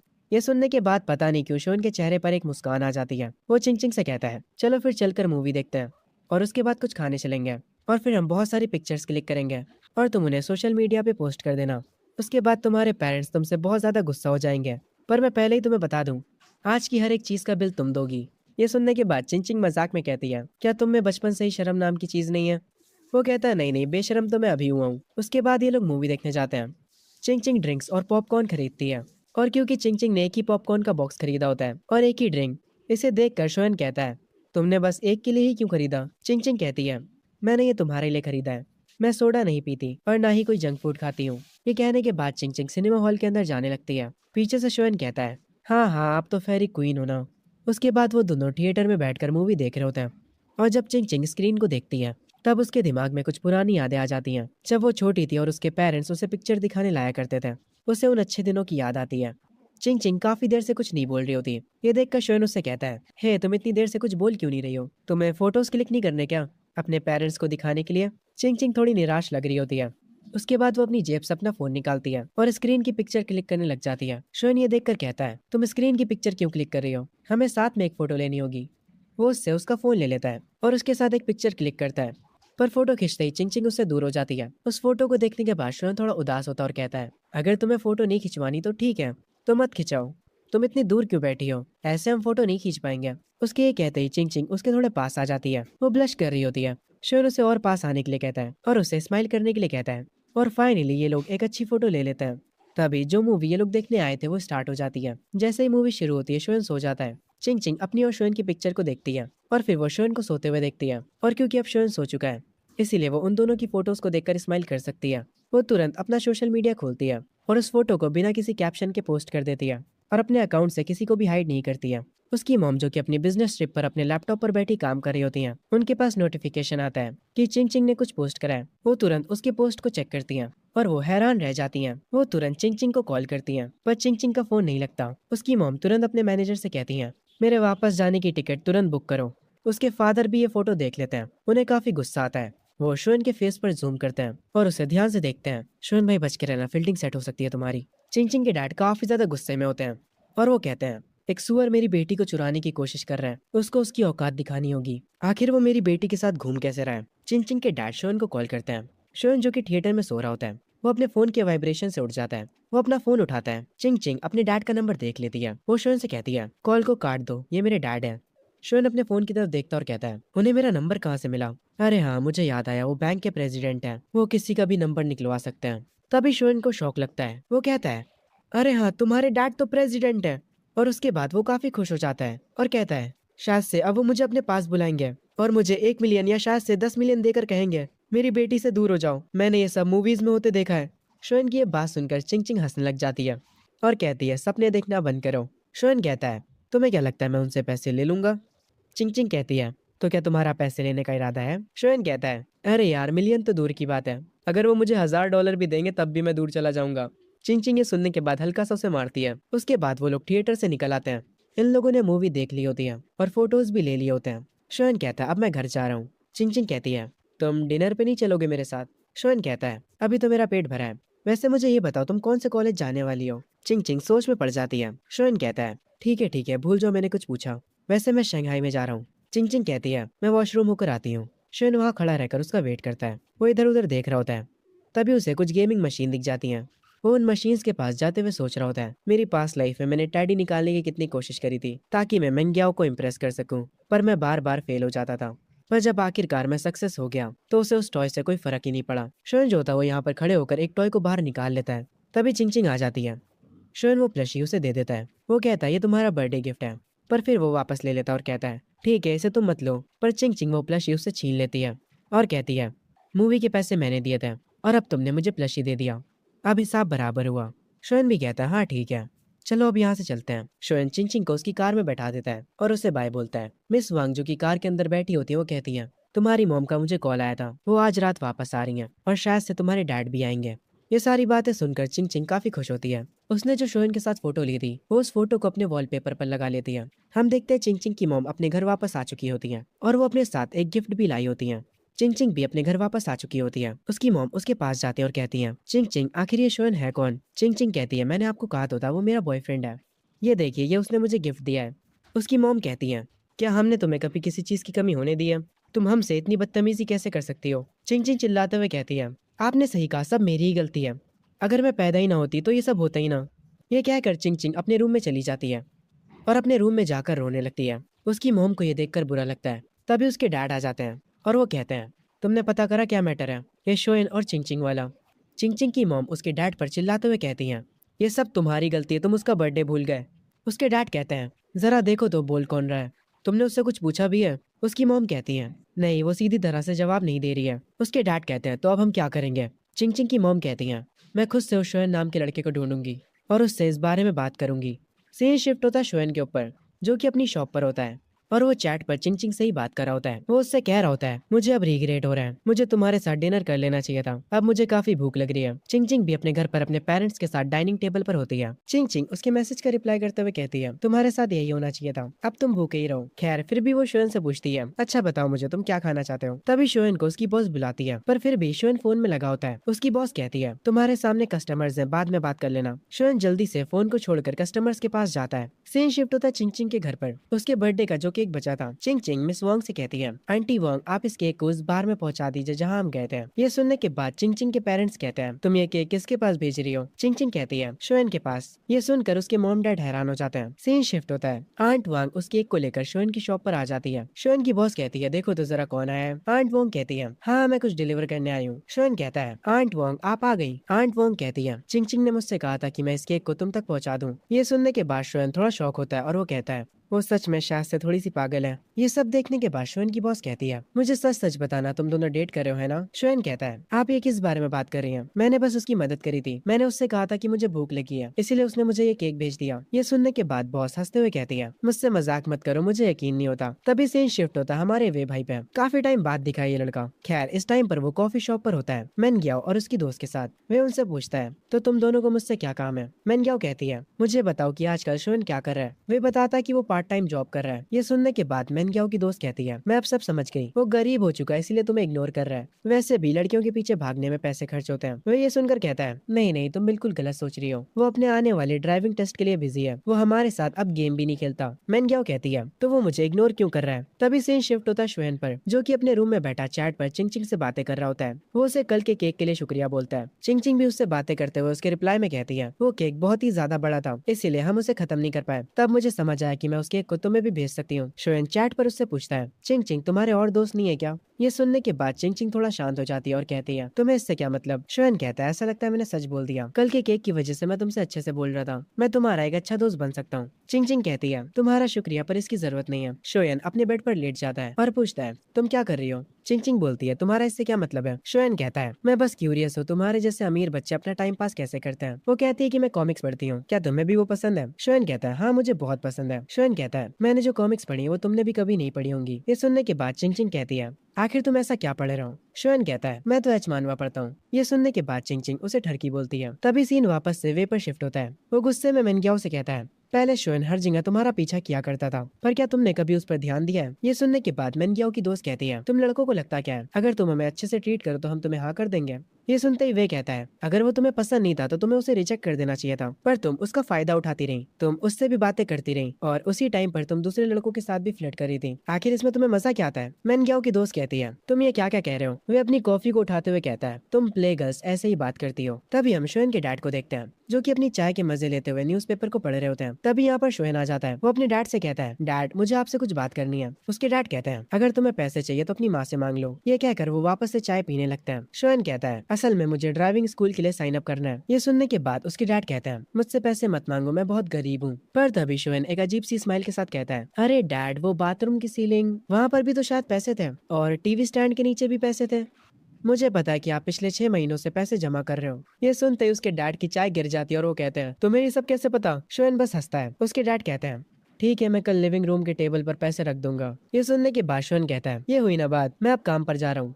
तभी वापस से सीन वे पर आता है। वो मैन ग्याओ और उसकी दोस्त से कहता है, तुम लोग पागल हो, पता नहीं किस तरह का लॉजिक इस्तेमाल कर रहे हो। मैन ग्याओ वे से कहती है, शोएन को मत बताना कि तुम मुझसे मिले थे और मुझे बताओ कि वो कहाँ पर काम करता है। वे उसकी बातों का जवाब नहीं देता और उसे इग्नोर करके यहाँ से जाने लगता है। वे अपनी ही बातों में लगा हुआ था। वो सोच रहा था, यहाँ की दूध वाली चाय अब पहले जैसी नहीं रही। मेनग्याओ की दोस्त मेनग्याओ से कहती है, तुम ज्यादा सोचना बंद करो, कॉलेज में और भी क्यूट क्यूट लड़के मिलेंगे। शोएन को तुम्हें खोने के बाद पछतावा जरूर होगा। मेनग्याओ कहती है, मैं बस ये जानना चाहती हूँ कि वो अचानक से क्यों बदल गया। तभी सीन शिफ्ट होता है चिंग चिंग की मॉम के ऊपर, जो कि शोएन के बार के सामने पहुंच चुकी होती है। वो आंट वांग को कॉल करती है और कहती है, मैं उस लड़के के बार के पास आ चुकी हूँ, अगर चिंग चिंग बाहर निकले तो मुझे तुरंत बता देना। ये कहकर वो फोन रख देती हैं। वो उस बार के अंदर जाने लगती हैं। वो बार के अंदर जाते ही बॉस को और एक वेट्रेस को देखती है और उस बार के अंदर सिर्फ एक ही लड़का होता है जो कि काम कर रहा होता है। उस लड़के को तुरंत देखते ही चिंग चिंग की मॉम समझ जाती है कि यही लड़का उनकी लड़की का बॉयफ्रेंड है। उसकी मॉम उससे जाकर कहती है, तुम्हारा नाम शोएन है ना।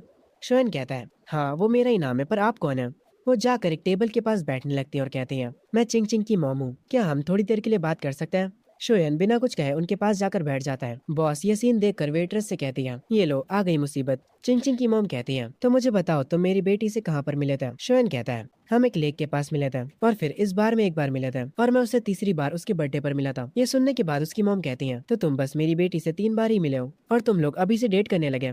ये सुनने के बाद शोयन कहता है, आंटी आप अपनी खुद की बेटी को नहीं जानती क्या? क्या उसकी पर्सनैलिटी ऐसी है कि एक लड़के से 3 बार मिलने के बाद वो उसे डेट करने लगेगी? चिंग चिंग की मॉम शोयन को देखने लगती है। उनकी आंखें सरप्राइज से भरी होती हैं। शोयन उनसे काफी अच्छे से बात कर रहा होता है। खैर तभी अचानक से चिंग चिंग की मॉम कहती हैं, मुझे बताओ तुम कौन से कॉलेज में जाना चाहते हो? शोयन कहता है, मैं शंघाई में जाना चाहता हूँ, जो कि स्कूल ऑफ फाइनेंस है। ये सुनने के बाद चिंग चिंग की मॉम कहती हैं, तुम एक आम लड़के हो, तुम्हारे लिए फाइनेंस चुनना एक स्मार्ट चॉइस नहीं है। ये सुनने के बाद शोयन कहता है, मेरा गोल है बहुत अमीर बनने का। ये सुनने के बाद चिंग चिंग की मॉम के चेहरे पर एक अजीब सी स्माइल आती है और वो अपने मन में कहती है, इसकी हाइट भी अच्छी है और इसका फेस भी और इसकी पर्सनैलिटी भी। अगर ये सच में अपने सपनों को पूरा कर लेता है तो शायद से मैं हाँ कर दूं। खैर आगे वो शोयन से कहती हैं, मैं यहाँ पर तुम्हें ब्लेम करने नहीं आई थी। मुझे कोई दिक्कत नहीं अगर तुम चिंग चिंग के दोस्त हो तो, पर मैं उम्मीद करती हूँ कि तुम लाइंस को क्रॉस नहीं करोगे। तुम एक स्मार्ट बच्चे हो, तुम्हें पता होगा मेरा क्या मतलब था इससे। शोयन कहता है, फिक्र मत करिए आंटी, मैं सब समझ गया। चिंग चिंग की मॉम अपना फोन उठाती है और कहती है, क्या हम एक दूसरे को वी चैट पर ऐड कर सकते हैं? शोयन हाँ कर देता है। उसके बाद वो उस म्यूजिक बार से निकल आती है। वो अपनी कार में बैठी होती है और काफी ज्यादा थकी हुई लग रही होती है। तभी सीन शिफ्ट होता है वे पर, जो कि अपने घर पर बैठा गेम खेल रहा होता है। असल में वो कॉल पे शोयन से बात कर रहा होता है। शोयन दूसरी तरफ से कहता है, वे चलो चलते हैं, कल ड्राइविंग स्कूल के लिए साथ में साइन अप करते हैं। ये सुनने के बाद वे कहता है, इतनी जल्दी? शोयन कहता है, जितनी जल्दी हम ये कर लेंगे उतनी ज्यादा हमारी टेंशन कम होगी। वे कहता है, ठीक है मैं अपने पेरेंट्स से पूछकर बताता हूँ। तभी सीन शिफ्ट होता है चिंग चिंग के घर पर। वो कुछ खा रही होती है, तभी उसकी मॉम आती है।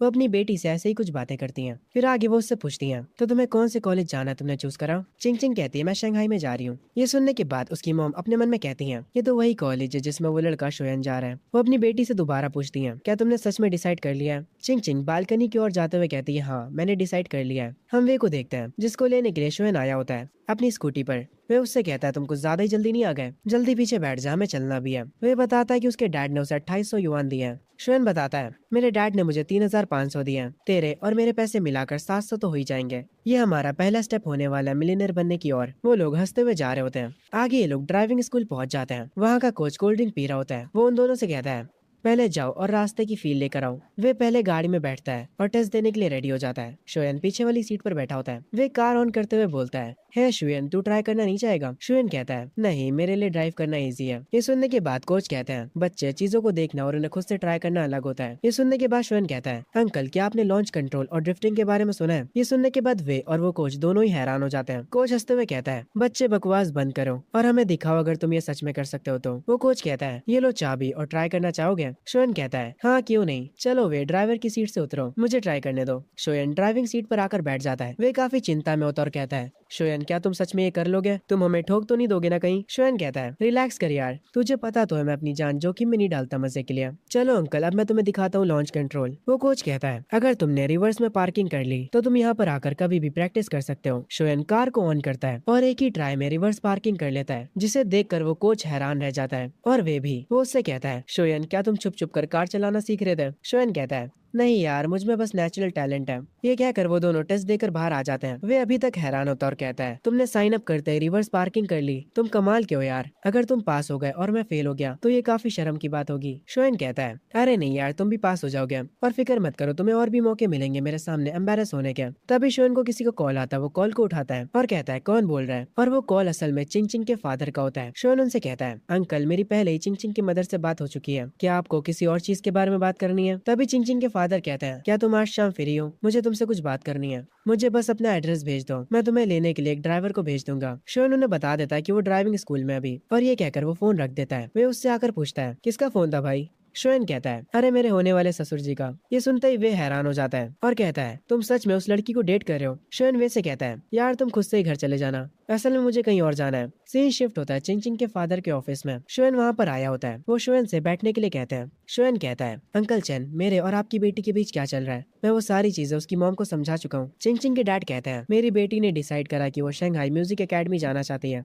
मैं चाहता हूँ कि तुम अलग कॉलेज को चूज करो, पर इस बात पर शोयन मना कर देता है। चिंग चिंग के डैड कहते हैं, इतनी जल्दी ना मत बोलो, अगर तुम मेरी बात मान लेते हो तो जब तुम ग्रेजुएट हो गए तो मैं एक अच्छी सी जॉब तुम्हारे लिए तैयार रखूंगा। शोयन को ये सुनकर थोड़ा गुस्सा आता और वो उठकर कहता है, बस बस क्योंकि मैं उस कॉलेज में जा रहा हूँ जिसमें आपकी बेटी जा रही है। आप चाहते हो कि मैं अपना कॉलेज बदल लूं? अंकल चेन, क्या आप मुझे नीचा दिखा रहे हैं? आपकी बेटी और मेरे बीच कुछ भी नहीं है। हमारी तो जल्दी एक दूसरे से बात होना भी बंद हो जाएगी। पहले मैं हमेशा उस तरह जीता था जैसे लोग कहते थे, पर अब मैं एक अलग जिंदगी जीना चाहता हूँ।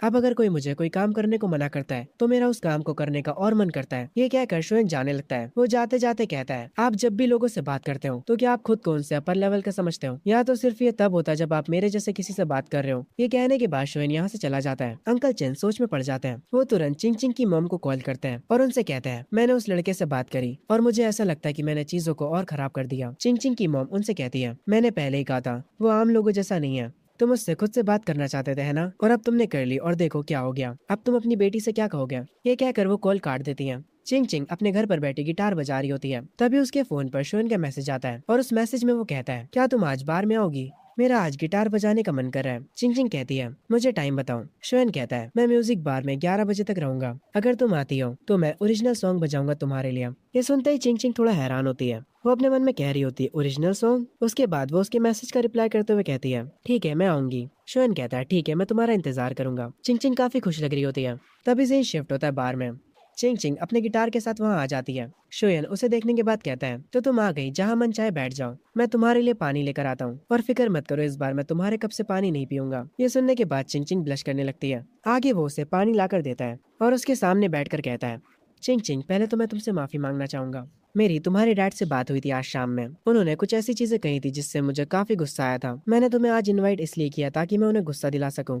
ये सुनने के बाद चिंग चिंग कहती है, कोई ना, मुझे बुरा नहीं लगा। मैं जानती हूँ उन्होंने क्या कहा होगा। उसके बाद चिंग चिंग कहती है, तुमने कहा था कि तुम एक ओरिजिनल सॉन्ग प्ले करोगे मेरे लिए। शोएन उठता है और हंसता है और उससे गिटार मांगता है। तभी यहाँ पर चिंग चिंग की मॉम आ जाती हैं। वो इधर उधर देखने लगती हैं। शोएन जाकर स्टेज पर बैठ जाता है और सबसे कहता है, मैं अब एक ओरिजिनल सॉन्ग गाने जा रहा हूँ। ये गाना होने वाला है, अगर एक दिन मैं रिच बन गया तो। चिंग चिंग की मॉम उसके पास आकर बैठ जाती हैं। ये सुनने के बाद चिंग चिंग हंसती है। उसके बाद शोएन गाना शुरू करता है।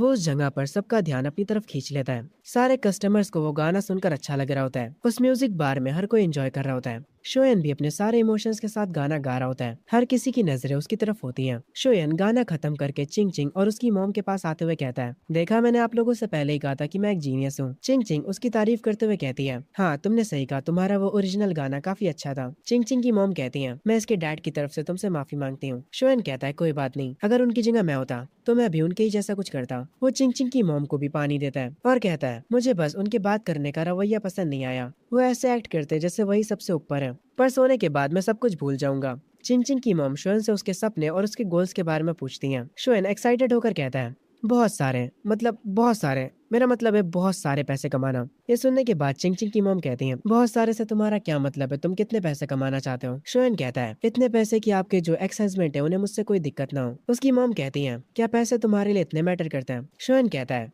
गरीबों की ज्यादातर प्रॉब्लम्स पैसे ना होने की वजह से आती है और आजकल तो चीजें और खराब है। उसकी मॉम कहती है, कैसी चीजें खराब है? शोयन शर्माते हुए कहता है, अरे मेरा मतलब था जैसे शादी के रिश्ते आना और तुम्हें लड़की वाले रिजेक्ट कर देते हैं क्योंकि तुम कम पैसे कमाते हो। ये सुनकर चिंग चिंग की मॉम हंसने लगती है और वो कहती है, तो तुम्हारे हिसाब से एक अच्छा आदमी किसे कहते हैं? उसके पास कौन सी क्वालिटीज होनी चाहिए? शोएन कहता है, मैं आपको एग्जाम्पल के साथ बताता हूँ। एक बंदा है जो कि KFC से $50 का खाना खाना चाहता है। उसके हिसाब से वो खाना बहुत ही महंगा है, पर अगर वही खाना उसकी वाइफ या फिर उसकी बच्ची मांगे तो वो बिना सोचे समझे उन्हें वो खिलाएगा। एक अच्छा आदमी ये होता है। ये लोग काफी देर तक आपस में बातें करते हैं, इतनी देर तक कि ये लोग टाइम देखना भी भूल जाते हैं। आखिर में शोएन इन्हें बाहर तक छोड़ने जाता है। चिंग चिंग की मॉम को धीरे धीरे शोएन पसंद आने लगता है। वो उसे एक्सेप्ट करना स्टार्ट करने लगती है। वो शोएन से कहती है, तुम्हारे साथ बात करके काफी अच्छा लगा। अगर कभी चिंग चिंग तुमसे दोबारा मिलना चाहेगी तो फिक्र मत करो, मैं उसके साथ नहीं आऊंगी। शोएन कहता है, आंटी आप परेशान मत होइए, मैं हमेशा अपने वादे निभाता हूँ। ये सुनने के बाद चिंग चिंग और उसकी मॉम कार में जाकर बैठ जाते हैं। शोयन खिड़की पर कहता है, चिंग चिंग तुम अपना गिटार बार में ही भूल गई। ये सुनने के बाद चिंग चिंग कहती है, तुम उस गिटार को रख सकते हो कुछ दिनों के लिए, पर हाँ मुझे वापस देना मत भूलना। वो उसे बाय बोलती है। शोएन कहता है, ठीक है फिर तुम्हें इंतजार करना पड़ेगा अगली बारी का जब हम मिलेंगे। खैर उसके बाद उनकी कार यहाँ से चली जाती है। तभी यहाँ पर शोएन की बॉस आती है और वो कह रही होती है,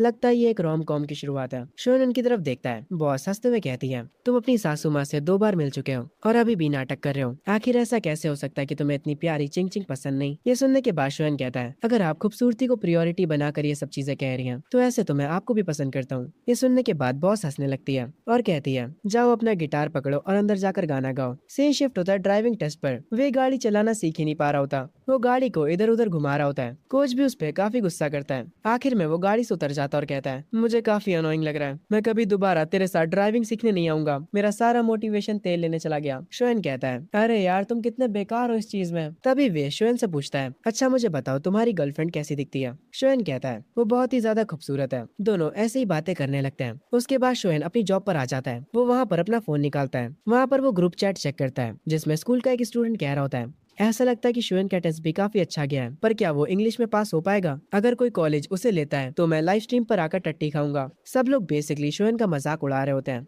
पर वे अकेला शोएन की तरफ से बोल रहा होता है और कह रहा होता है, शोएन के अच्छे नंबर्स आएंगे। वे में और बाकी के स्टूडेंट्स में बहस शुरू हो जाती है। वे अकेला शोएन की तरफ से लड़ रहा था। शोएन इन लोगों को बातें करते हुए देखता है और वो अपने मन में कहता है, ये लोग कितने ज्यादा चाइल्डिश हैं। वो ग्रुप चैट को बंद कर देता है और अपने मन में कहता है, कल रिजल्ट आ जाएंगे। वो चिंग चिंग को मैसेज करता है और कहता है, क्या तुमने डिसाइड कर लिया कि तुम कौन से कॉलेज जाने वाली हो। चिंग चिंग बताती है वो शंघाई जाने वाली है। इनकी ऐसे ही थोड़ी बात होती है। चिंग चिंग उससे कहती है, मेरे गिटार के साथ कुछ होना नहीं चाहिए। शोएन कहता है, तुम चिंता मत करो, मैं उसका ट्रेजर जैसे ध्यान रखूंगा, यहाँ तक कि मैं उसे गले लगा लेता हूँ जब भी मैं सोता हूँ। ये सुनने के बाद चिंग चिंग उसे ठरकी बोलती है। शोएन हंसता है और कहता है, मैं तुम्हें थोड़ी ना गले लगा रहा हूँ जो तुम मुझे ठरकी बोल रही हो। चिंग चिंग कहती है, बकवास बंद करो। उसके बाद चिंग चिंग कहती है, तुमने जो सॉन्ग लिखा था क्या तुम मुझे उसके लिरिक्स भेज सकते हो। शोएन कहता है, ठीक है, पर कॉपीराइट ना पाने के लिए आपको 10,000 देने पड़ेंगे। चिंग चिंग कहती है, ठीक है, हमारी डील रही। इनका ऐसे ही थोड़ा हंसी मजाक चलता है, पर जो अपना शोएन होता है वो सच में अपना अकाउंट नंबर भेज देता है, मतलब कॉपीराइट के पैसे लेने के लिए। वो असल में मजाक कर रहा होता है। उसे लगता है कि चिंग चिंग पैसे नहीं भेजेगी, पर वो हैरान हो जाता है क्योंकि उसके अकाउंट पर मैसेज आता है, 10,000 आपके बैंक अकाउंट में क्रेडिट हो चुके हैं। ये देखने के बाद शोएन अपने मन में कहता है, ये लड़की कितनी खूबसूरत है और इसके पास पैसे भी हैं। चिंग चिंग कॉमिक्स पढ़ने लगती है। शोएन उसे अपने गाने के लिरिक्स भेज देता है। वो कहती है, अच्छा काम करा, अब तुम जा सकते हो। और वो वापस से कॉमिक्स पढ़ने लगती है। उसकी मॉम चिंग चिंग को मुस्कुराते हुए देखती है और अपने मन में सोचती है, क्या ये लड़की सच में सीरियस है। तभी सीन शिफ्ट होता है शोएन के घर पर, जहाँ उसकी मॉम बार बार घड़ी को देखे जा रही होती है और कहती है, टाइम बस होने ही वाला है, आखिर ये शोएन अभी तक उठा क्यों नहीं है। शोएन के डैड कहते हैं, वो कल रात घर लेट आया था। उसकी मॉम उसके डैड को उसे उठाने के लिए भेजती है और बार बार घड़ी को देखे जा रही होती है, पर अभी तक शोएन उठा नहीं होता है। उसके डैड वापस आ जाते हैं। उसकी मॉम कहती है, आखिर वो कर क्या रहा है, अगर उसके नंबर्स अच्छे नहीं आए होंगे तो वो गया। शोएन के डैड कहते हैं, उसकी एडमिशन टिकट टेबल पर रखी है, हम उन्हें खुद भी तो चेक कर सकते हैं। शोएन की मॉम थोड़ा गुस्सा तो होती है, पर फिर वो खुद से रिजल्ट चेक करने के लिए मान जाती है। शोएन के डैड लैपटॉप पर बैठकर उसका रिजल्ट चेक करने लगते हैं। शोएन की मॉम उसका रोल नंबर बता रही होती है। उसके डैड ऑनलाइन रिजल्ट चेक करते हैं। तभी यहाँ पर उठकर शोएन आ जाता है। वो पीछे से कहता है,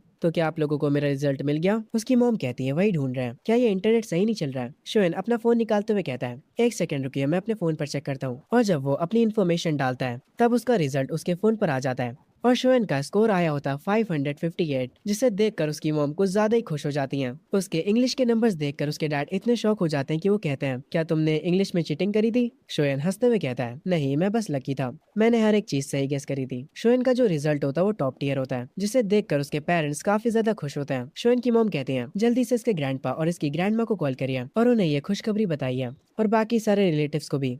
शोएन कहता है, मैंने तो पहले ही आपसे कहा था कि मैं टॉप ग्रेड लाने वाला हूँ। शोएन अपना फोन चेक करता है। उससे वे का मैसेज आया होता है जो कि उसे बताता है कि उसे 507 नंबर्स मिले हैं। वो शोएन से उसका रिजल्ट पूछता है और जब वो शोएन का रिजल्ट सुनता है वो हैरान रह जाता है। वो शोएन से कहता है, सच में तुम्हारे इंग्लिश में 125 कैसे आए। तुमने पक्की बात है चीटिंग करी होगी। तुम्हारे 558 आए, तुम सच में एक टॉप कॉलेज में जा सकते हो। वे शोएन के लिए खुश होता है। उनकी स्कूल की ग्रुप चैट में काफी शोर मच रहा होता है। वे अपने मन में कहता है, अभी तो मैं तुम लोगों को एक सरप्राइज देने वाला हूँ। तो मैं शोएन का रिजल्ट बताकर वो ग्रुप चैट में शोएन का रिजल्ट सेंड कर देता है और उसका रिजल्ट देखने के बाद पूरी की पूरी चैट क्रेजी हो जाती है। वो चैट फुल ऑफ रिएक्शन से भर जाती है। सब लोग शोएन की तारीफ कर रहे होते हैं। दूसरी तरफ हम मेनग्याओ को देखते हैं जो कि अपने फोन पर उसी ग्रुप चैट को देख रही होती है और अपने मन में कह रही होती है, आखिर ये कैसे पॉसिबल हो सकता है। शोएन ने 558 स्कोर किया है। वो लड़का पहले मेरे पीछे पागल था और मैं उसे अटेंशन भी नहीं देती थी। आखिर ये सब कब चेंज हो गया, आखिर क्यों, वो मुझे छोड़ने के बाद और बेटर कैसे हो गया। ये कहते वक्त मेनग्याओ की आंखों से आंसू बहने लगते हैं और वो अपने फोन को वापस से अपनी पॉकेट में रख लेती है और वो गहरी सोच में डूब जाती है।